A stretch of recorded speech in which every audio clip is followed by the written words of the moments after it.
All right, ladies and gentlemen, we are back in his house, and by that I mean headquarters of Sorrow Eternal. This is Justin. Hi. I'm here with Daryl. Hey. That was Daryl. And we're here to talk metal for the first time. We're gonna talk metal For the first time ever, we're actually going to talk about some metal. We actually want to pick up kind of where we left off from last week, and mentioned last week was long. Yeah. We want to mention some EPs that were released in the beginning of this year that didn't make our top 10 list just because we were going by full length albums. Yep. But if we were including EPs, these were some EPs that we had in mind. So Daryl, would you like to start us off with one? Sure. I'm going to start us off with one that I did very recently, actually. Yeah, start us off with one. I'm going to start us off with one. Recently. I did recently. And I was just so thoroughly blown away by it that I figured it's a good place to start. It was a band called From Beyond. And they, the band, that is, are from Houston, Texas. Mm-hmm. And they play a style of music that is easily called psychedelic doom. They kind of take the old school sound and revamp it in a new way. So they're not ripping off Black Sabbath. They're not, it's not hero worship. It's just good, straight up psychedelic doom. And yes, you'll listen to it and you go, oh, it kind of sounds like Sabbath, or that kind of sounds like Blue Cheer, or one of the founders of the metal genre. But they just do everything so well. And the guitar grooves, man, fucking great. Everything's got a little bluesy feel to it, which is kind of nice. And it's fucking great. It's just fucking great. Yeah, I'm tripping out just looking at the album cover. Well, seriously, yeah, it's kind of trippy. The name of the EP was 1 Year, and I guess that would be this year. But this is one you really should listen to because it's just got a little bit of everything for you, and I think that these guys are really going to go somewhere. I'd love to hear a full length album like this. I am thoroughly waiting for that. So yeah, From Beyond's 1 Year is definitely an EP that needs to be watched or listened to because it's music. It's not a video. I'll do both. Now, Justin, you there, guy. Hey, guy. What was an EP that really struck you this year? Well, I think we've talked about these guys a billion times in the past month, but we're going to talk about them again. Okay. And I'm referring to the band Fister. Well, yeah. Now, obviously. Our band of the month of June. Their album, Violence, made your top 10 of the year. Yeah.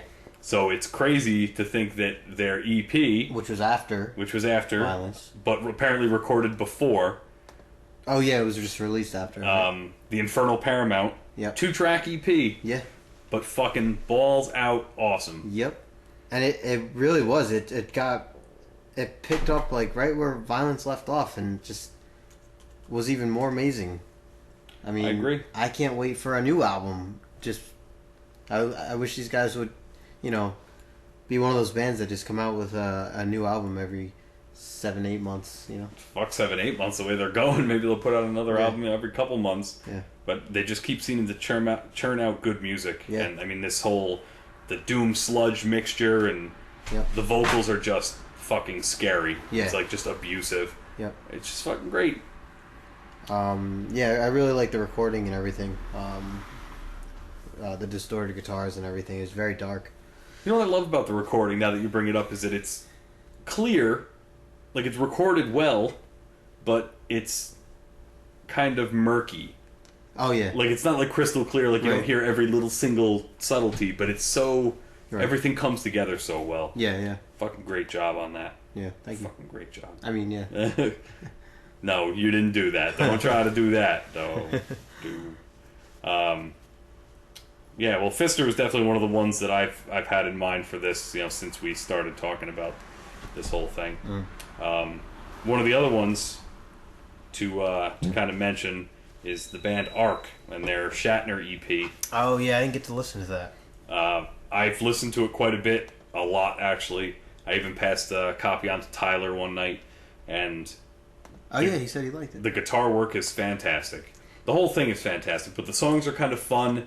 They're really simplistic and stripped down as far as vocals go, but everything on there is just really good grooves, and it seems to lend itself so well to being played live. Yeah. I would love to see them perform those 4 songs live, because I just think the whole crowd would be really fucking into it. And, I mean, that says a lot about what they're doing. And you should check that one out, too. You know, you and everyone listening, however many people are listening, I don't know. Now, what else did you have in mind, dog? I was thinking of the Ninth Wave. Oh, Massacre Cave. The Massacre Cave. They were actually at the top of my list to discuss. That album, that EP, I listened to for a good amount of time when you first discovered them, and I tell my friends about them. I really like them. They're very different. Very different. And just like the whole story behind the whole. The EP is interesting, and even our interview with them was awesome. I really enjoyed the interview. Oh yeah, really insightful, really funny. You know, what do they call us? Sorrow Enema. Yeah, and these guys, they put the what was it? They put the I in egg. They put the I in egg. Yeah, it was fucking great. No, that EP was fantastic. It's like folk thrash. I don't even know what to call it. Yeah. I remember they seemed to be surprised at being labeled thrash. Oh, yeah. But, I mean, it kind of sounds thrashy. Yeah, and you said that you even came across a couple other reviews of so their I wasn't the only one who thought that, but definitely, that's a group you guys have to hear. Yeah. Absolutely. I mean, everything we talk about you should hear. Even Lotus Circle. As bad as they are, you should probably hear them, because then you know what the lowest of the low is. Like, music doesn't get much worse than that. Yeah, I guess so. Like, if we were to review the latest Justin Bieber album, it might score higher than Lotus Circle. Yeah, we're going to let Chester handle that one. Well, yeah, Chester can finally deliver his Bieber and his Lady Gaga review and you know, whatever else it is that he does. You know, I recently talked to Chester. Oh, yeah? And he thought that we stopped doing podcasts. That was his excuse when I said, "Where have you been?" Oh. All right. So, I don't know where he got his information from. Well, he must read the site pretty often then, huh? Yeah.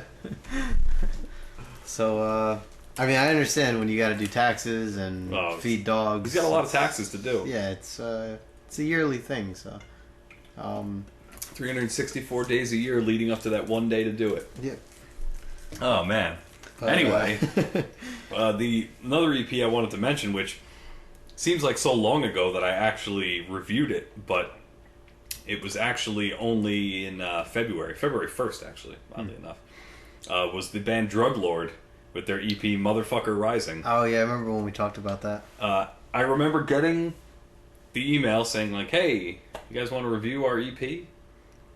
Name of our band is Drug Lord. The name of our EP is Motherfucker Rising.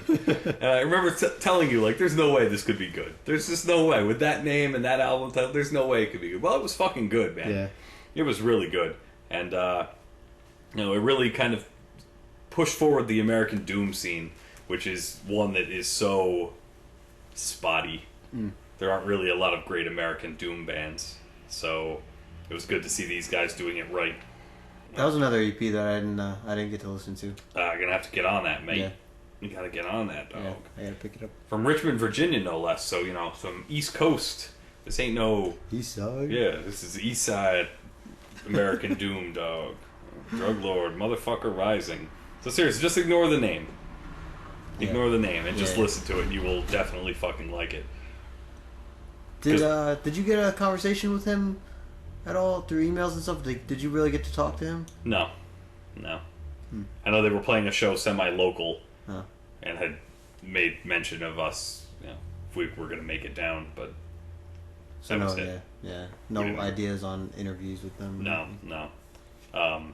One song on there that you should really check out is Eternal Grave, which is like an old school jam. It just erupts in this whole thing, and it's just fucking cool. It's got such a cool sound to it. Got a great ring to it. Yeah, old school like Beastie Boys? Yeah, old school like Beastie Boys. Yes, definitely do that.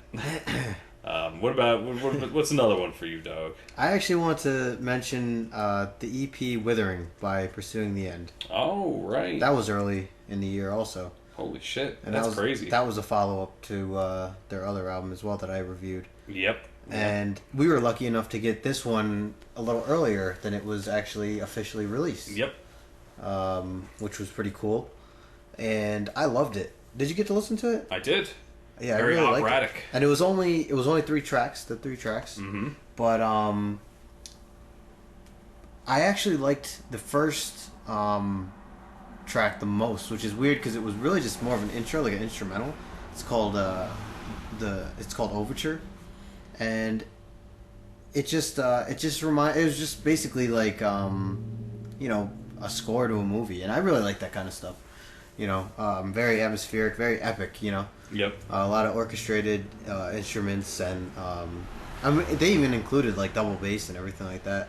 And it was just it's fucking great. It was a big step up from their previous album. Oh yeah, the recording was better. Just the music itself had grown so much in that the vocals sound a lot better. Yep. They're a lot better mixed with the instruments than their album before. So that was good. And so I imagine they're going to be putting out something soon then, because that was a little while ago. Yeah. I haven't really followed up with them since, but we should probably do that. Yeah, we should definitely do that. You there, secretary. Make a note of it. Yeah. Pickles. Secretary Pickles. Well, yeah, they I'd love to hear another full length from them, especially if it goes along those lines, because it was so huge. Yeah. Because they got that, the Corrale Verde. Yeah. So, good name. It seems to me that a lot of the EPs that I've been really looking at are a lot of Doom-styled EPs. And the EP from Rhode Island band Balaam is no different. Classic Doom style, bluesy Doom, very Black Sabbath-y. I'm starting to realize that I kind of have a type, don't I? I kind of look out for the same kind of music. But there's some crazy shit on that album, and it scared me in some parts because it was so slow and so deliberate that it just absolutely terrifies you. Yeah. I mean, it's not really screaming. It's kind of just yelling vocals, half melodic, half not, and yeah. The bass lines on that EP were what really hooked me. So if you're into bass, the instrument, not dropping. Yeah. But check out the EP from Balaam. I like bass. And